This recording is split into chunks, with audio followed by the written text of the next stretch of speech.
फुटणाऱ्या 6 खासदारांचं असं भयंकर सत्य तुम्हाला या व्हिडिओमधून समजणार आहेत. जे 6 खासदार उद्धव ठाकरे यांच्या शिवसेनेमधून फुटलेत, त्यांनी कारण काय सांगितलं? आम्हाला विकास कामासाठी निधी मिळत नाही. आम्ही जिल्ह्याचा विकास करू शकत नाही. त्यामुळे आम्ही सरकारबरोबर असलेल्या पक्षामध्ये जात आहे. पण हे फुटलेले खासदार खरंच किती खरं बोलतायत आणि किती खोटं बोलतायत याबद्दल सत्य जाणून घेणं गरजेचं आहे. खरंच या 6 खासदारांना निधी मिळाला नव्हता का? हे फुटलेले खासदार जे आरोप करतायत, आम्ही विरोधी पक्षामध्ये आहेत म्हणून आम्हाला निधी मिळत नाही, यामध्ये किती सत्य आहे ते ऐकल्यानंतर आपल्याही तळपायाची आग मस्तकात जाईल. तर चला जाणून घेऊया, हे खासदार खरंच निधी भेटत नाही म्हणून उद्धव ठाकरे यांना सोडून शिंदेच्या शिवसेनेत गेलेत का, की याच्या पाठीमागं काही दुसरं कारण आहे? गेल्या काही दिवसापासून महाराष्ट्राच्या राजकारणामध्ये असा एक प्रश्न पुन्हा एकदा चर्चेच्या केंद्रस्थानी आला आहे. तो केवळ महाराष्ट्रापुरता मर्यादित नाहीये, तर तो मुद्दा लोकशाहीशी संबंधित आहे. आता जे फुटलेले खासदार आहेत ते म्हणतात विरोधी पक्षामध्ये राहून विकासाचे कामे करता येत नाही. विरोधी पक्षाचा खासदार असेल किंवा आमदार असेल, त्याने तुमच्या मतदारसंघाचा विकास करणं आवश्यक असतं का? आणि जर तसं असेल तर लोकशाहीमध्ये विरोधी पक्षांची भूमिका नेमकं काय असते? हा प्रश्न काही एका दिवसात निर्माण झालेला नाही.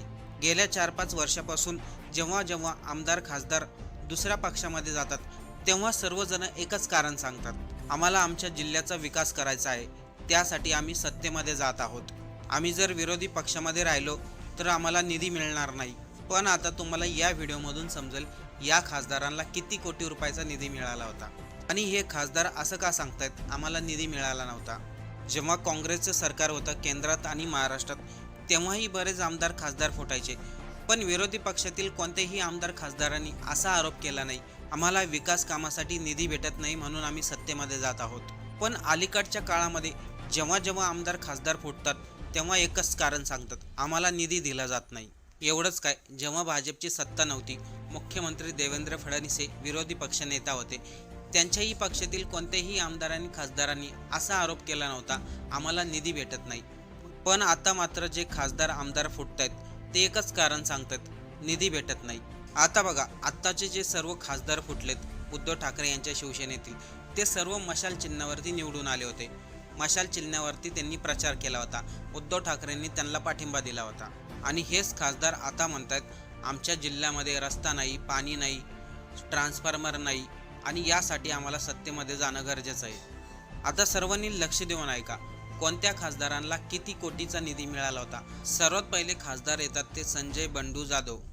यांना 14 कोटी 88 लाख रुपयाचा निधी मंजूर झाला होता. त्यापैकी त्यांनी फक्त 3 कोटी 78 लाख खर्च केलेत. म्हणजे खासदार संजय बंडू जाधव यांच्याकडं जी 14 कोटीचा निधी उपलब्ध आहे त्यामधील फक्त 25% निधी वापरलाय त्यांनी 56 कामाच्या शिफारशी केल्या होत्या, त्यापैकी 25च कामं पूर्ण झालेत. दुसरं नाव म्हणजे खासदार संजय देशमुख. खासदार संजय देशमुख यांना 18 कोटी 6 लाख रुपयाचा निधी मंजूर झाला होता.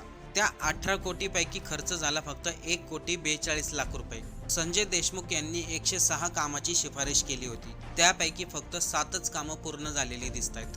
आता यामध्ये तिसरं नाव आहे खासदार संजय दिना पाटील. या खासदाराला 14 कोटी 70 लाख रुपयाचा निधी मंजूर झाला. त्या 14 कोटीमधील खर्च किती झाला? फक्त 15 लाख रुपये, म्हणजे जवळपास फक्त 1% खर्च झाला. खासदार संजय दिना पाटील यांनी 40 कामाची शिफारस केली होती, पण त्यामधील एकही काम पूर्ण झालेलं दिसत नाही. चौथे खासदार आहे भाऊसाहेब वाकचौरे. त्यांना देखील 14 कोटी 70 लाख रुपयाचा निधी मंजूर झाला होता. त्या 14 कोटीमधील त्यांनी खर्च केले फक्त 71 लाख रुपये. भाऊसाहेब वाकचौरे यांनी 135 कामाची शिफारस केली होती, त्यामधील फक्त 2च काम पूर्ण झालेले दिसत आहेत. आता येऊया 5वे खासदार नागेश पाटील आष्टीकर. नागेश आष्टीकर यांना 19 कोटी रुपयाचा निधी मंजूर झाला होता. त्या 19 कोटी रुपयांपैकी त्यांनी 5 कोटी 60 लाख रुपये निधी खर्च केला. त्यांनी 71 कामाची शिफारस केली होती, त्यामधील 28 कामं पूर्ण झालेली दिसत आहेत. आणि यामध्ये शेवटचं नाव म्हणजे जे महाराष्ट्रामध्ये जास्तच प्रसिद्ध राहिले, खासदार ओमराजे निंबाळकर. ओमराजे निंबाळकर यांना 18 कोटी 50 लाख रुपयाचा निधी मंजूर झाला होता. त्यांनी खर्च केला 1 कोटी 97 लाख रुपये. त्यांनी 130 कामाची शिफारस केली आणि काम पूर्ण झालेले दिसते फक्त 21 कामं. ही सर्व आकडेवारी पाहून एक गोष्ट लक्षात येते, खासदारांना निधी तर भरपूर मोठ्या प्रमाणात मिळाला, पण त्याचा पूर्णपणे वापर झालेला नाही. आता याचा अर्थ असा नाही की सर्व दोष खासदारांचाच आहे. यामध्ये प्रशासकीय प्रक्रिया असू शकतात. जिल्ह्यामध्ये एखादं काम मंजूर करून घ्यायचं असेल तर त्याला विलंब होऊ शकतो, टाईम लागू शकतो. जिल्हा प्रशासन, राज्य सरकार या सर्वांच्या प्रक्रियामुळे कामाला उशीर होतो. मग आता इथे प्रश्न असा निर्माण होतो, या 6 खासदारांना एवढ्या मोठ्या प्रमाणामध्ये निधी मंजूर झाला होता, तर विकासाची कामं पूर्ण का झाली नाहीत? आणि सर्वात महत्त्वाचं म्हणजे या खासदारांना जो काही निधी मिळाला त्याचा पूर्ण वापर झालाच नाही. मग हे खासदार असं का म्हणतायत, आम्हाला विकास कामासाठी निधीच मिळत नाहीये? हा प्रश्न लोकशाहीमध्ये विचारणं काही चुकीचं नाहीये, कारण की लोकशाहीमध्ये नागरिकांना सत्य जाणून घेणं अधिक गरजेचं असतं आणि तो अधिकार देखील असतो. म्हणजे इथे लोकांना उत्तर मिळालं का? जे खासदार म्हणत आहे आम्हाला निधी मिळत नाही म्हणून आम्ही सत्तेमध्ये असलेल्या पक्षाबरोबर जात आहोत, त्यांच्या म्हणण्यामध्ये कोणतंही तथ्य दिसून येत नाही.